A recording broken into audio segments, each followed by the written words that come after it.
Salut les amis, alors on se retrouve pour une nouvelle vidéo. Alors oui, ça fait presque 2 mois que j'en ai pas posté une, mais il y avait les études, les examens, j'ai vraiment pas eu le temps. Mais là, c'est l'été, on va avoir du temps, donc c'est reparti pour un bon rythme de vidéo, au moins jusqu'à septembre. Et on commence tout de suite avec Roland Garros, c'est parti. Alors qui va gagner le tournoi? Bien sûr, impossible d'en être certain, mais j'ai ma petite idée. Et pour ça, j'ai décidé de classer tous les favoris en 3 catégories. Les outsiders, les prétendants et les grands favoris. Et on commence tout de suite avec les outsiders, c'est parti. Alors déjà, les joueurs que je définis comme ça, c'est des joueurs qui pour moi vont avoir du mal à aller au bout, mais peuvent réaliser quand même un très beau parcours. Et donc on commence avec Auger Aliassime, le Canadien de 21 ans.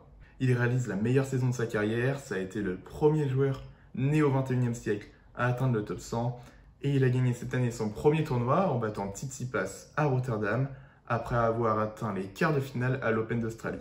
Sa saison sur terre battue se passe plutôt bien, même si les 2 derniers tournois à Rome et à Madrid se sont soldés sur des défaites en quart de finale contre Zverev et Djokovic. Donc je vois en lui quelqu'un qui peut aller au minimum en quart de finale, même si ce sera quand même plus compliqué d'aller plus loin. Alors ensuite je mettrai Yannick Sinner.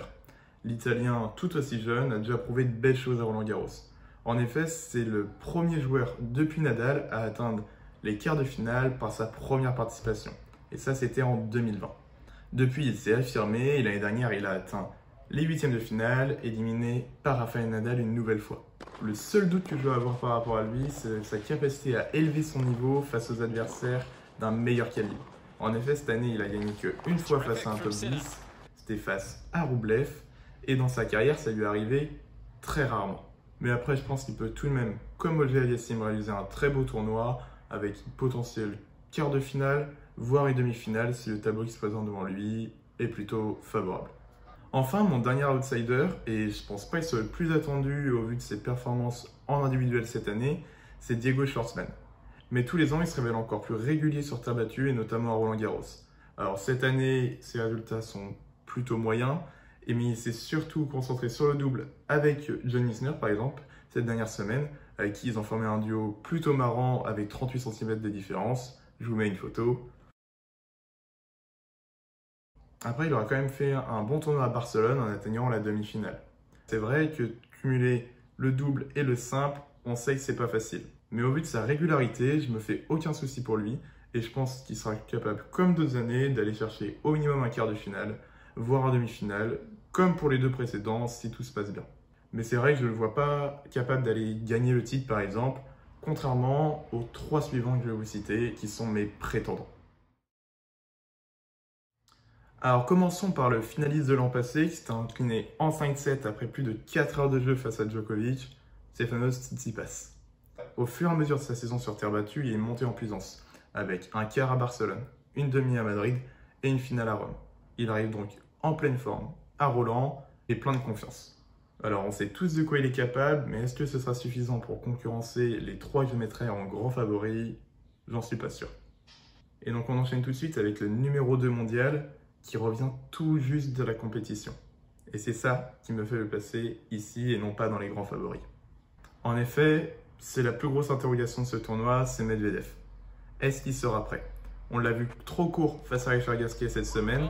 Il a perdu en 2-7, donc il n'aura aucune préparation à part ce match avant le tournoi. Attention à la défaite des premiers tours. S'il parvient à le passer, on verra sa forme au fur et à mesure du tournoi et surtout quand l'adversité va augmenter. Et enfin, mon dernier prétendant, c'est l'Allemand Zverev. Demi-finaliste l'an dernier, quart de finaliste en 2019, il est un habitué de la 2e semaine à Paris. Cette année, son parcours sur terre battue est plutôt encourageant avec une demi à Monte-Carlo et à Rome, ainsi qu'une finale à Madrid. Est-ce que là sera suffisant pour concurrencer les plus grands? Pas sûr, mais il aura quand même toutes ses chances. Et d'ailleurs, c'est plus grand. On en parle tout de suite, les grands favoris. Et on commence tout de suite par l'Espagnol le plus connu de Roland, le meilleur joueur de tous les temps sur terre battue. 13 couronnes à Paris. Rafael Nadal fait forcément office de grand favori. Un mental incroyable, une victoire à l'Open d'Australie alors que quelques semaines plus tôt, il ne savait toujours pas s'il pourrait y participer. Il nous démontre tournoi après tournoi que son âge n'est pas un problème pour lui. Alors oui, il se blesse de manière régulière et récurrente, et sa défaite de la semaine dernière contre Shapovalov est due à ça, mais on l'a toujours vu être capable de se relever. Et je suis sûr qu'une nouvelle fois il y arrivera, et pourquoi pas aller chercher un 22e titre du Grand Chelem. Bon, et si Nadal est sur la fin de sa carrière, l'Espagne peut être tranquille. Un jeune arrive, un phénomène arrive, et il marche sur les pas de son aîné. Seul joueur capable de battre et Nadal et Djokovic dans un même tournoi sur terre battue, Carlos Alcaraz s'affirme comme l'un des plus grands joueurs de la décennie à venir. Et ce, à tout juste 19 ans. S'il a raté son entrée en liste à Monte-Carlo pour le début de la terre battue, il s'est ensuite adjugé Madrid et Barcelone, 2 des 3 tournois les plus importants en préparation à Roland-Garros. Zverev, Tsitsipas, Carreno Busta, Djokovic, Nadal, tous ces joueurs-là ont subi la loi du très jeune Alcaraz. Alors l'année dernière, il était le premier joueur depuis 1992 à atteindre si jeune un 3e tour à Roland-Garros. Mais cette année, il arrive différemment. Il arrive en tant que favori. Et en tant que favori, ça veut dire pression. Et une pression qui est toute nouvelle pour lui. On va voir comment il va la gérer, même s'il a l'air de plutôt bien le faire. Et le deuxième souci que je me fais par rapport à lui, c'est la manière dont il va tenir sur des matchs en 3, 4, 5 sets. Car il a disputé très peu de tournois du Grand Chelem, et donc il n'a pas l'habitude des rallyes, des combats sur 4, 5 sets. On verra comment il va tenir. S'il a besoin d'aller aussi loin, et ça, on n'est pas sûr. En tout cas, de nouvelles têtes, ça fait plaisir, et on lui souhaite le meilleur. Et la transition toute trouvée, le meilleur, le numéro 1 mondial, Novak Djokovic. Et c'est mon 3e et dernier favori. Alors oui, il a eu un début de saison plutôt compliqué, et depuis quelques années, c'est lui le plus régulier. C'est lui qui a gagné le dernier Roland-Garros. C'est lui qui a gagné le dernier tournoi de préparation. Et c'est lui qui a failli réaliser le Grand Chelem l'année dernière. Alors la pression, elle est aussi sur ses épaules. Mais là, on peut dire, on sait qu'il sait la gérer. À l'exception de sa défaite contre Alcaraz, on le rappelle, en 3-7 et au jeu décisif dans le 3e, sa préparation a quasiment été parfaite. Et donc il arrive plein de confiance pour Roland.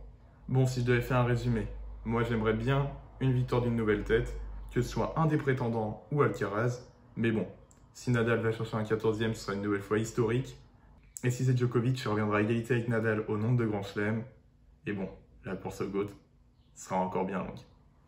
Sur ce, je te laisse me dire en commentaire qui va gagner le tournoi, avec des arguments si tu en as envie. Mettre un like et t'abonner parce qu'il y a plein d'autres vidéos qui arrivent très bientôt. Allez, salut!